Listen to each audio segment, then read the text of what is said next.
Welcome everybody to the Tea with Miss McGill show. It is Puka, joined today by Coach Reed Larson, and I guess he's called Coach Derek Peterson, Coach too. So we're here today, gonna talk to Derek about the Peterson, or excuse me, the Iron Range Goalie Academy just a little bit. Just wanted to give a quick shout out again to our partner L&M Radiator. If you're looking for a job, they got plenty of them. Go to mesabi.com, mesabi.com. Everything's posted, full-time, part-time, summer help, all that good stuff. Even if you're straight out of high school, if you're looking for a job, go there and apply. They said they can train you. They're looking for all kinds of stuff. Welders, just people on the floor, assemblers, everything. So check out mesabi.com. Well, there's no shortage for work out there for people that actually want to work and get a job. So get out there. For sure. So, well, welcome, Derek. Good to see you. Thanks for having me. Short notice. It's all good. I'm here. Let's go. Here we are. Good to have Petey and the affectionately, we talked about the Iron Range Goalie Academy, Derek Peterson, affectionately known to all the goalies around the area as Petey. Okay, that's our guy. Works with a lot of different organizations around northern Minnesota, all the way up in the North Shore through the Iron Range. Has had some stints working with some junior teams, high school teams. We'll get into some of that stuff, but just kind of going back to, and I guess we want to kind of get into, the nuts and bolts of how the Iron Range Goalie Academy actually started in the area.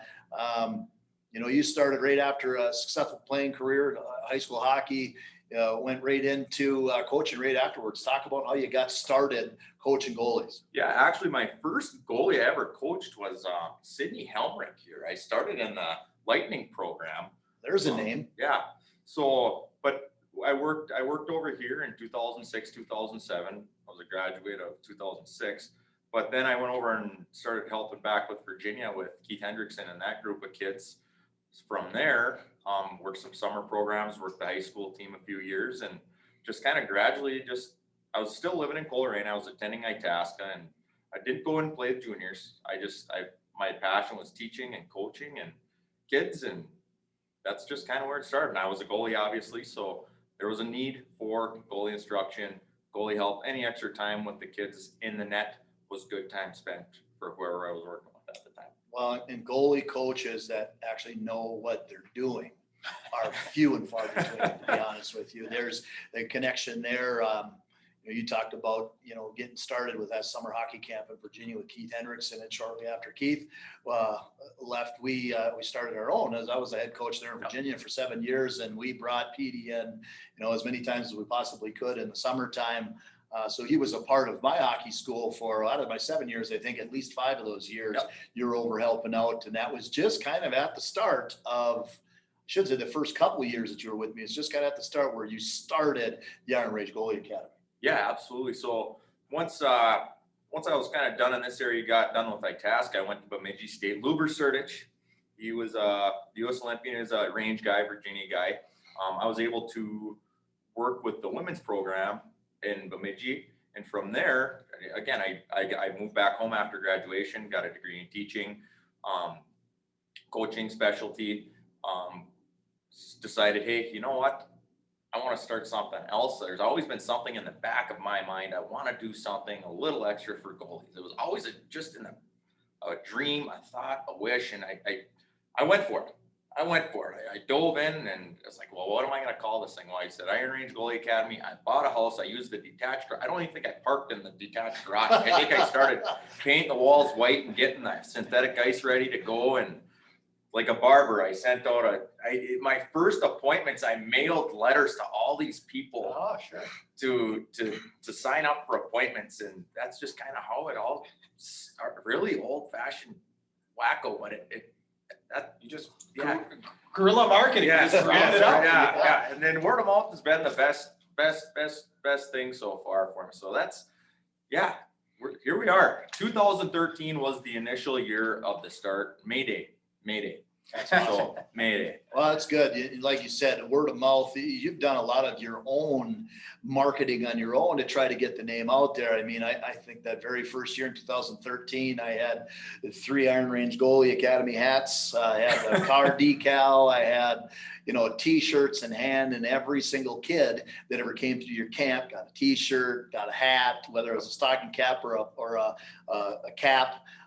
You used to drive around in your old truck back in the day that was completely detailed with, wrapped with Iron Range Goalie Academy. Nick signs. And I'll tell you what, that is some of the best marketing you can have. But the best marketing you talked about, Petey, was the kids that come out of there saying, you got to go here, you got to go there.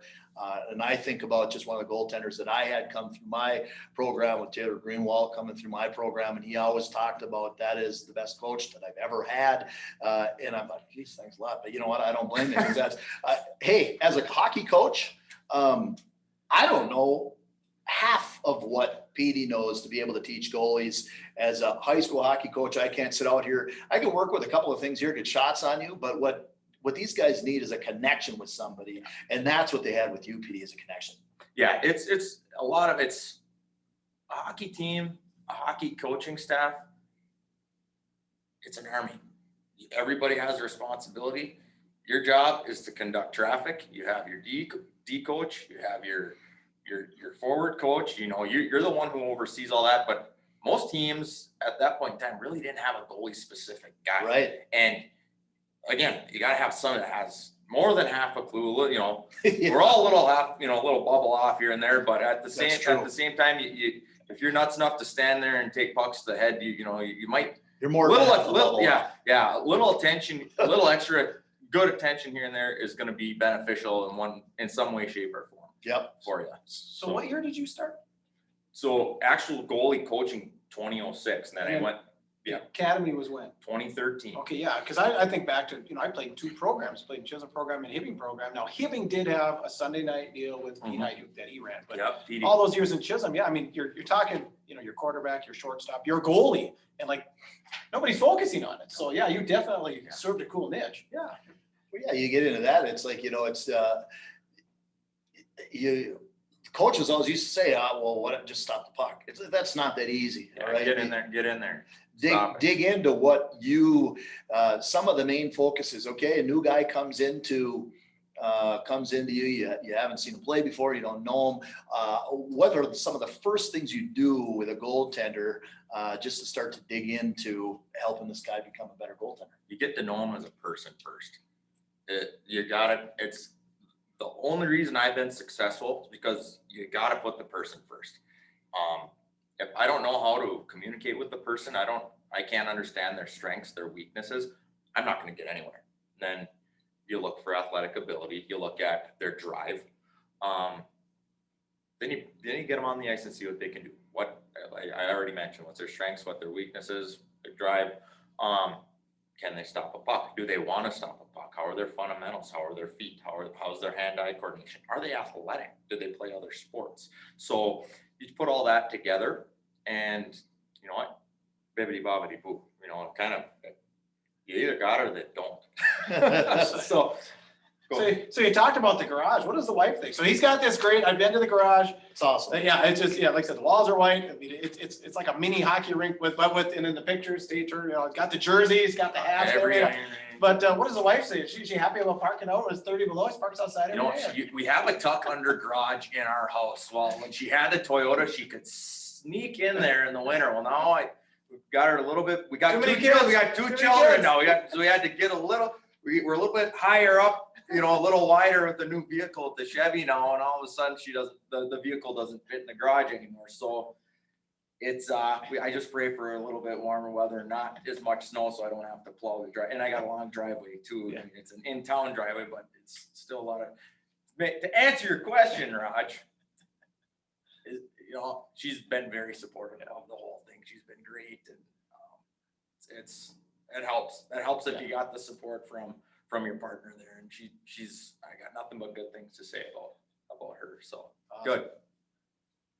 Yeah, so, we talked a little bit about, and we can dig into the past a little bit here, just to give, listeners a little bit of some background here. There's a lot more teams than what I'm naming that PD has worked with when it comes to helping with their goalie programs. But some of the most recent teams that I can express that I've seen up close and personal, what he's done with goaltenders are this. I can look back to 2017 when Grand Rapids High School wins the state championship under the direction of Trent Klatt. It's one of the smartest things Trent Klatt could have done. And that whole aspect of things was get Gabe Holm and Zach Stayskull under the direction of Derek Peterson. That probably wasn't a very tough sell, because I think another name that you guys could probably understand that's been working with since the word go, when things started in 2013, is Hunter Shepard. And now since has been involved in helping throughout the course of the years. So Derek has worked with Hunter Shepard. He's worked with Zach Stayskull, Gabe Holm. Those two guys brought him to a state championship in 2017. And Derek has the championship ring to prove it, that he was part of that staff as their goalie coach. Shortly thereafter has been involved in a state tournament team working with the Greenway team that were runner-up team in 2019. So you can see when you got goaltenders that are doing the right thing, there's going to take teams to championship possibilities on that team. You had Logan Wright that was on that organization previous year. Before that, they dealt with foreign exchange student from Finland. Billy was on that team as well too. So awesome to see some of the programs that you've dealt with, and talk about some of the teams now that you're currently planning to work with. And I say planning because Derek had a little bit of a year where maybe it was kind of sit back and observe. Because of COVID, you weren't in working with the programs last year. Kids weren't coming into your garage last year until just a couple months ago now, starting things back up again. Talk about how difficult it was to put everyone's health, into perspective and have that year to reflect, and then talk about what, coming forward, the plans are. Yeah, it was kind of it was a tough year. Let me just say that when the COVID hit this area, started shutting things down, and with all the contact tracing this winter, it would have been completely impossible. If I would have gotten through the winter without having to deal with it, and at some point I might as well just consider myself winning the lottery. Yeah, because between being down in Breezy Point, Northern Lakes, up in International Falls, all over the Duluth area, all the way up the North Shore, the Iron Range, there's in some way, shape, or form somebody was infected everywhere at some point in time. And I'm in 13 rinks Monday through Friday. There's no way I could have worked. What I am very thankful for, I'm sad to see it go, was Up North Hockey did a great job of streaming. I was able to see a lot of my older students. I did keep in reach with a lot of the coaches in the area and the people that I cross paths with in my weekly travels, and just say, I'd make a call here once a week. Say I'd call up to Falls. I'd call over to Virginia. I'd call over to Evelyn Gilbert. What's nice too is on Instagram you can communicate with these kids. They hey, did you see my game last night? Can you watch this clip? What did I do good? What did I do bad? How can I fix it? Or what did you think? And a lot of the time that was something that helped keep me going. It was more psychological than anything, because I'm in my truck. I'm always going, a lot of windshield time, always talking to, people along the way, always looking forward to getting on the ice with these kids on a weekly basis. And that just did not happen this year. So being able to wake up, look at the schedule, who's playing tonight, who's streaming. There was some nights, I think I texted you, you were doing my 9.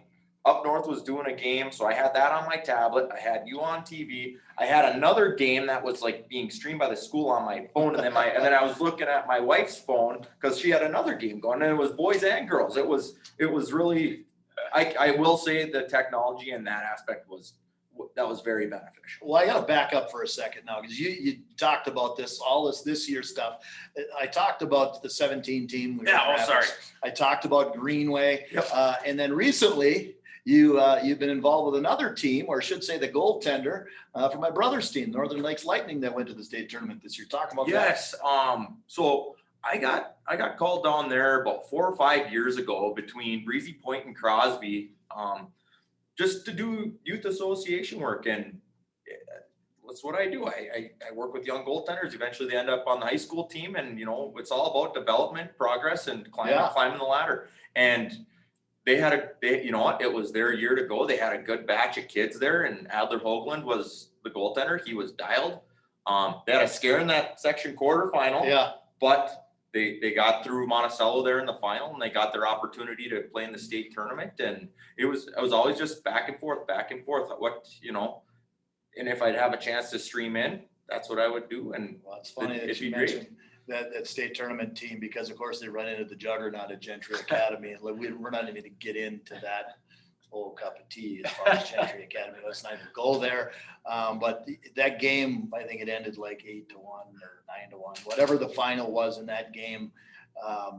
Would have been a heck of a lot worse if Adler wasn't between the pipes. And I can tell you this from 100% certainty, that my brother has appreciated everything that you had done working with that goalie and getting him ready to be able to have the season that they had. So very good. Sure. And at the end of the day though too, we got him there. Now we got another couple of kids coming up. They need to be ready for next year for that program. And that's what we want to do, develop.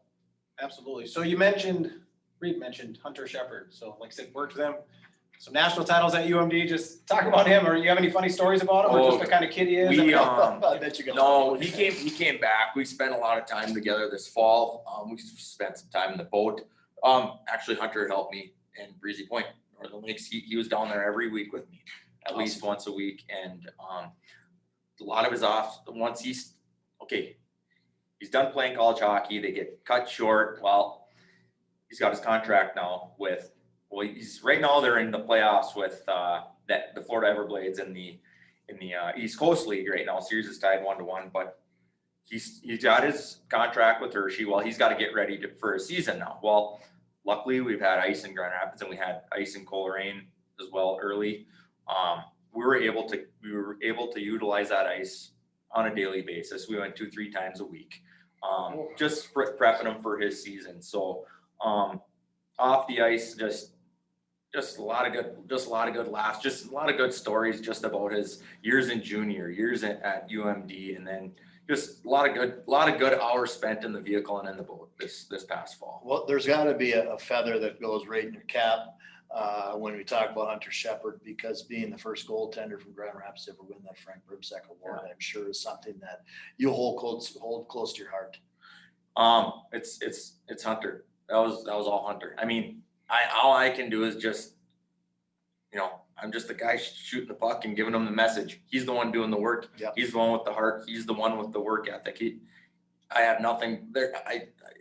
You can't say enough about him as an individual person and the work he puts at it, and just a first class human being. And he is very deserving of what he has accomplished. Well, a classic answer coming from a very humble goalie coach. Well, did he get a shot in the A this year? He did. He had 2 games. He won them both. His first AHL game, he had a shutout. Okay, I thought I saw something. So he's 2-0, and then it just got to the point where their season ended. There was no playoffs in the AHL this year.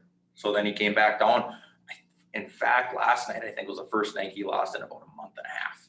Okay. So so he was practicing. So he was up in Hershey for quite a while, and then the AHL just done, no playoffs, and then now everybody he came back down to the East Coast just to keep playing, keep developing, and right now they ended up like the Flint Tropics. They got 4th place and snuck in the playoffs at the last bit there, and they're 1-1 right now. They don't ask how you get in; they ask how you finish. Yeah, look at the Canadians. Yeah. I mean, so ride him hot. So no, that's where he's at. So he's still going. He's still going right now. Yeah. Okay. So, I mean, it's kind of what's your favorite part? I mean, like I said, you work. What's the youngest kid you work with? I had an 8-year-old in the facility yesterday. Those are my favorite ones. Yeah, what's the favorite part? My favorite age? And I had 2 brand new students yesterday, and my favorite part is just getting them in there and just you see the light bulb flickering, you see the smile, you see the energy, you see the excitement. These kids are so excited about it, and if you get that opportunity just to work with them and teach them something, and they're having fun, and if they leave smarter and happier than they are when they're already excited.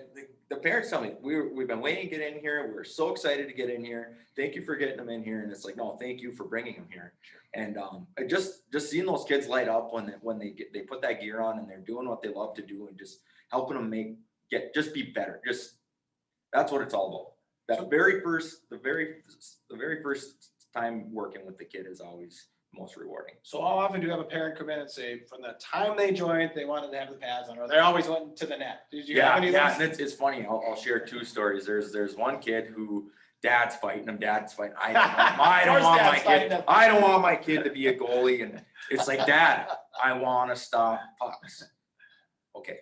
Then I had another one yesterday. He goes, get this out of your head. You are not playing goalie. Dad, I can't. so it's fun. It's pretty cool. We'll go back to what we just said about 10 minutes ago. You got to be a half a bubble off to be a goalie in the first place. I've always said when I stood in the net 2 times when I was a squirt, and I thought, if you want me to play this position, you are crazy. So you got to be a little crazy. You got to be a little weird. And they all say goalies are weird. They're crazy, but they are probably the most important position on a hockey team if you want to have any success at all.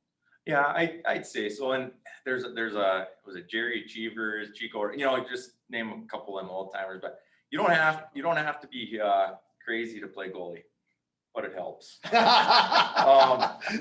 There's a lot of good personalities, a lot of fun personalities, and that's the thing. We're all different. I mean, it takes a special individual, but a lot of guys I'm working with a guy playing juniors right now, and he watches every peanut that goes in and out of his body. He's so focused on his diet, on his sleep regimen, on his work routines. But then you got other guys that just show up and they just got it. It doesn't matter. They're there and they get their work done. It doesn't matter what they do. They're just there, and it's. I remember this from probably my second year coaching high school hockey. I remember coming into the locker room down at Wilmer and looking at my assistant coach and around the room, we see guys preparing for the game and getting ready to go. And I looked at my assistant and said, Hicks, where's our goaltender at? Coach, leave him alone. And I said, what? He's part of the team. Coach, I'm telling you, if you haven't figured this out yet, goalies are just a little off. They're a little weird. They prepare completely different than everybody else on the hockey team. And that's where I kind of told myself for the rest of my career, I'm going to have you guys prepare this specific way, but goalie, you're going to tell me what you're going to do, and I'm going to let you do your thing. What are your thoughts as far as that is concerned when it comes to preparing for games like that? It's a double-edged sword. You still have to be a part of the team. Here's another thing. There's a lot of goalies. I don't like going to practice because I don't have a goalie coach. That's nonsense. You're part of the team. Go do your job. Compete. There's a time and a place. Then I think that's something that should be talked about. There's some different things that you can do, whether you're doing some meditation, whether you're doing your quickness, your footwork, your hand-eye. That's all got to be done. And most of the time, most goaltenders like to do that off on their own. But when there's team stretching, there's a message from the coach. Goaltender also needs to be involved with that. And the good ones, they get it. And they're there the whole time. So like I said, there's a time and a place for that. But at the end of the day, it's your job to stop pucks, but it's a team sport. Everybody has a backbone of the team. Yeah. Everybody has a job and a responsibility. So going back to the little kids, when did you start? Did you get going right away? What'd your parents say? Did you jump in right away? We lived in Nashua. So my parents were, my mom's brother was a goalie for Virginia in the 70s, but my dad played basketball for Tower, big basketball Tower is so small, but back then in the 1960s, small Tower, they were in the section semifinals and had Evelyn Hippodrome to go to the state basketball tournament. And my mom, she coached, and we were more of a gym family growing up in Nashua because we had the rec down there in Nashua. But I'd always have my goalie equipment on in the street, and my neighbor Terry Sullivan always flooded a rink, and his kid Neil he ended up growing up playing high school hockey for Greenway. I was a few years older than him, but I was always out on that rink, whether it was 30 below or else the ice was melting. I'd still be out on the rink. So where'd you get goalie gear? You had goalie I gear? had goalie gear. So Parents my was- my uncle Mike worked in the hospital in Virginia, and those old what was that plaster stuff? What he put all this Vaseline on my face, and there are these strips of like casting, because that's what they used to make sure. the old goalie helmets. Yeah, like a fiberglass. A fiberglass. That was my first goalie helmet, and my uncle Buck came over. I was on a table in my basement, and that's where my first. It was an old face mask, like they used to What do. did it feel like getting hit in the face when you had that on? I just use it for street hockey. I didn't get hit with pucks. I got hit with balls. But Frozen though. yeah, I mean, but then my first mask was actually Adam Hauser's old.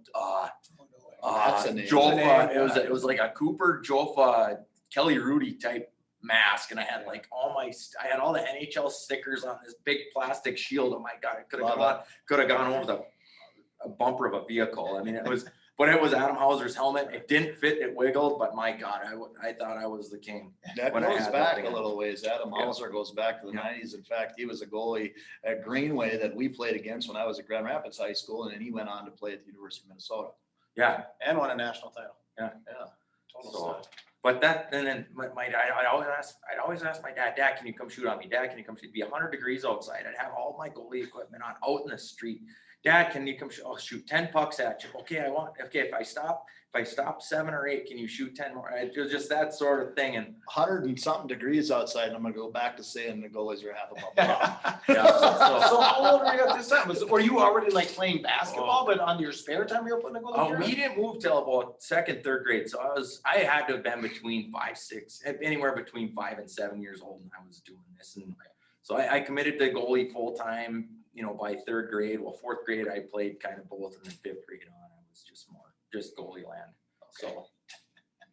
Go ahead. Awesome. Well, yeah, we talked a lot about going kind of back into the past, and I know I touched on this question a little earlier, but we got into talking about COVID, and I wanted to reiterate the question of what's the next year look like for DP and the Iron Range Goalie Academy. You've got commitments to area schools, commitments to people. Are you doing just individual sessions? What's the next year look like for you? Things are looking up. I mean, before this whole thing hit, everything was going really well. Lot of good, just kids going everywhere. What's going to happen in my world now? The garage is back up and running. I'm booking out appointments again. We're currently working in the Greenway Summer Hockey School. Working with that, and then I've got a camp coming up next weekend down at Proctor. We got 42 goalies signed up. We've got 15 staffers, all former students that are going to come back, give back, and just help with that. And then I got another goalie camp coming up in August in Grand Rapids. I'll be directing a goalie camp up in just a more of a hockey camp up in Silver Bay towards the end of July. And going into fall, I'll be back down in Northern Lakes, I am assuming. And then we'll be back on the pavement here. Any specific high school programs that you are going to continue with, that you commit to helping with? Right now, a lot of these places that I go, I work with basically all of these high school goaltenders in the area. Mm-hmm. If coaches have questions and they want to talk to me about certain things, I'm all about helping, everybody out, whoever, whenever. And where I step back is say I've got one team, I'm in their community on a Tuesday, and they're playing the community that I'm there on Thursday. Yeah. You know what? I have to keep my professionalism. I'm gonna coach each kid, and it's their job to go and do what they need to do against their opponent. So one of my favorite games this past winter, it was a 0-0 tie. Coleraine went up to the Falls for the third contest of the year, and Mitchell Nemec was a senior for the Falls this year. He ended up, I think, 53 save shutout. And then Jurgensen came back, and I think it was his first varsity shutout too, and he had like 27 to anywhere between 27 and 30 saves. So it was just a good night. There was a night where all the stars were aligned, and I think all my kids in the area were playing, and they were over 96% for the night, which it's awesome for the kids. End of the day, it's awesome for the kids. Wouldn't it be nice to just, with both goalies, you had the Falls goalie, you had the Green Lake goalie, and they should just put an Iron Range Goalie Academy banner behind both, and then take a picture of the scoreboard, it says 0-0. Yeah, then the following Tuesday, they both give 6, give 8. So like I said, that's part of the gig too, though. That's part of the gig. It's Well, great, you have but- to teach those things. Those are the Yeah. things that kids have to learn to respond from. And Yeah. that was part of what I want to go into when it comes to the mental side of the game, because there's, as many years as I've been coaching high school hockey and coaching hockey players, there's a mental side of the game with the players, but there has to be even more so a mental side of the game when it comes to goaltending. Yeah, you gotta be even keel. You can't get too high. You can't get too low. You don't want to be a roller coaster. You just have to give up a goal. You gotta have a post goal routine. Get back in the net. Focus on the next one. I am a notorious example of get pissed. Goal goes in. It's 1-0 in the middle of the second period. Before I'm even focused on the next shot, it's 4-0 already.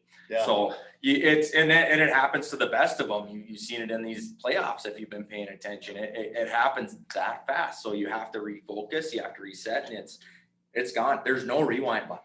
So here's a question for you. This is probably a really good question to answer from a goalie guy and a goalie for maybe a young coach. At what point in time do you know it's a good time to yank that guy out of the net and put the other guy in?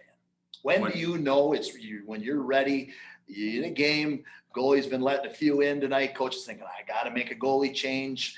What are some of the things coming from the goalie coach that coach should look for in order for the goalie, okay, I got to yank him tonight? Okay. Kind of depends on how much time's left in the period. If you can, at all costs, if you can wait till the end of the period, if they need to come out of there. But if you can wait till the end of the period, I think it's a little bit less stress on, especially the goaltender. Goalie's mom. Yeah. Yeah. But in normal situations when you got a decent barn, you don't want to embarrass the kid by just it's a double. Again, I've used this term before today. It's a double-edged sword. You got to get them the heck out of there. But if I don't do it now, this could get worse. But if I wait, it might not be so bad. Either way, it's going, and that's something too. Yeah, I gotta answer your question here, Reed. I like to beat around the bush.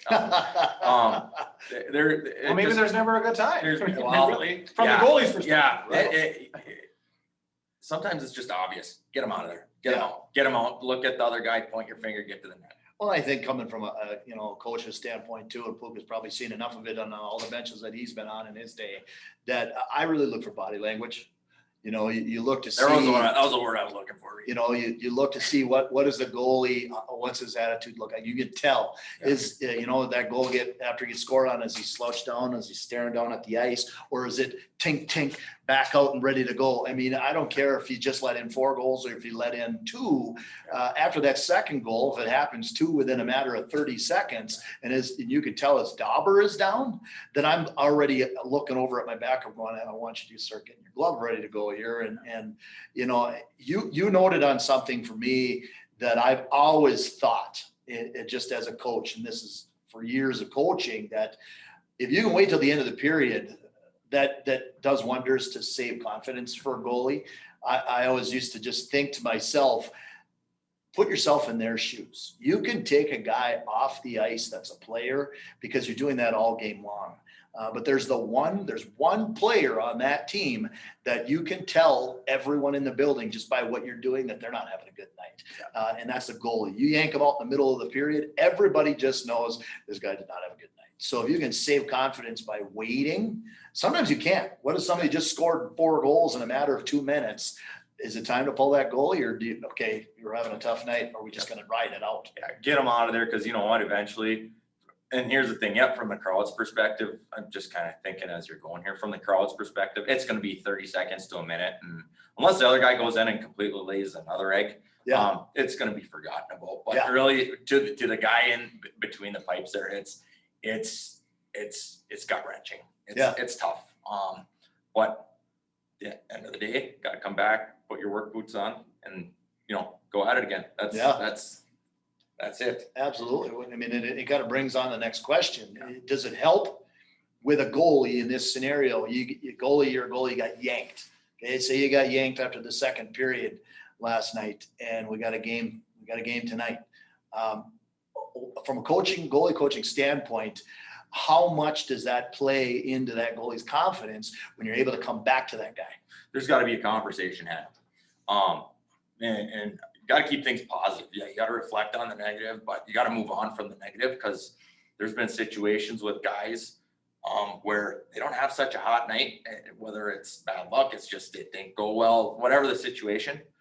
If that's your number one guy, you know what, and it's still his turn to go. I said, get back in there. You know what you're doing. You hit the reset button, because if you don't want to drown. You don't want to keep a guy underwater any longer than you have to. All right. Yep. There's short-term solutions there. Yeah. You won't want to turn something that should just be a short-term deal into something that could be long-term. And it's the psychological deal, and more times than none. And there's been books written about it, how they can go into a depression. I mean, we don't need to go that far into it, but there's a mental side of it there that you're touching on. Sure. You gotta just get back in there, and you're doing everything right. Just didn't go your way tonight. Come in the next night and shut the door. That's all you can. That's what you can hope for. Yeah. Well, this is my last one for you. So, back in the day, like a Billy Smith, a Ron Hextall, a lot of whacking. I don't see it as much anymore, but maybe you do, because you're paying more attention to the goalies. Does the goalie own the crease like maybe he did 30 years ago? Well, you skate with me on Wednesday. Well, yeah. Well, you still do it. Yeah. No. Are you teaching your Are students? you trying to tell me not to stand in front of you if I play men's league? No. I'll get whacked.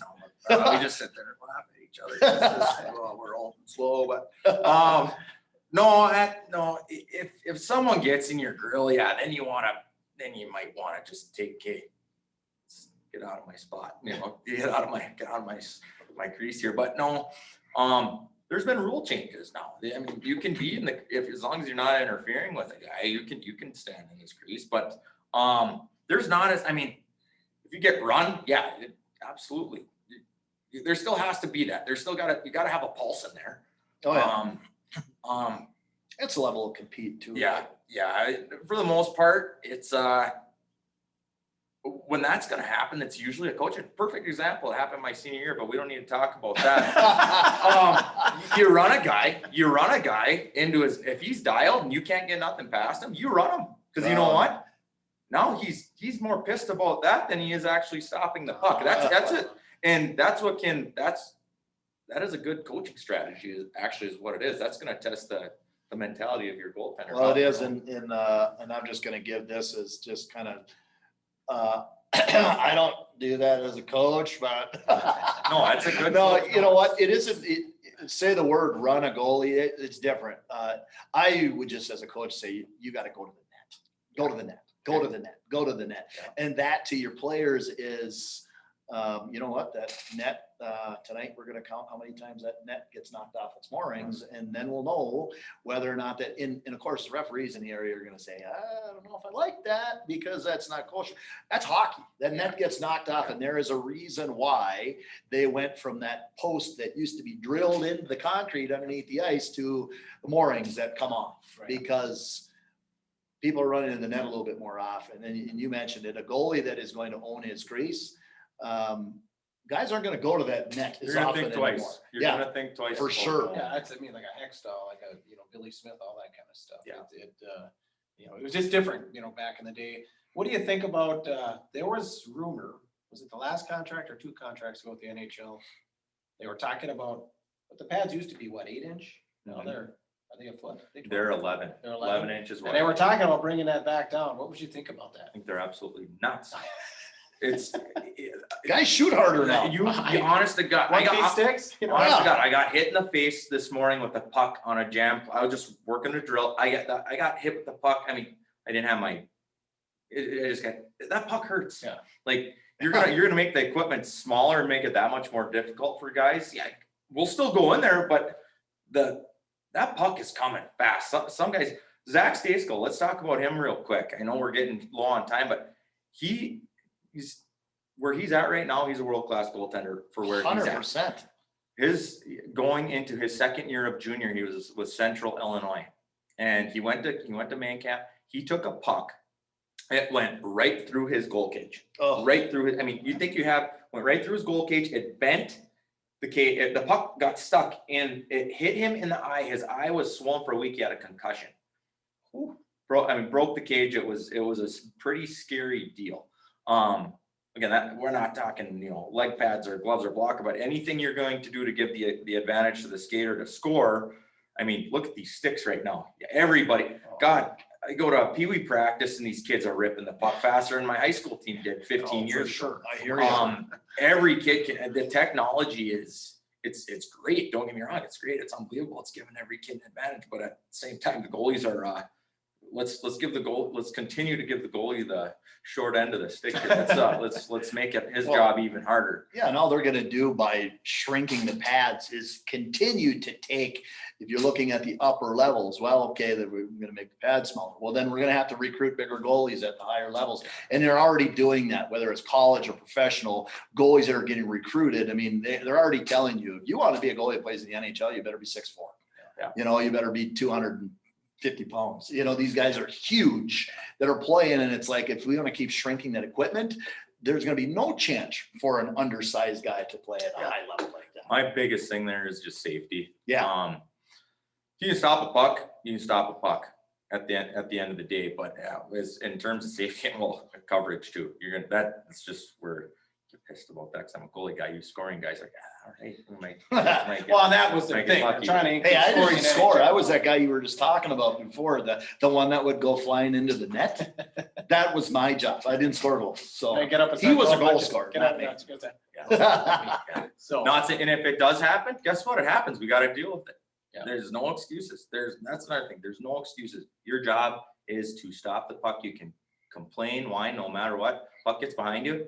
At the end of the play, at the end of the day, it's you got scored on. Yeah. It's your job to keep the puck out of net. They go through 5 other guys on the ice, but you know what? That's your job. absolutely. Do your damn job. You're the last line of defense for a reason. Yeah.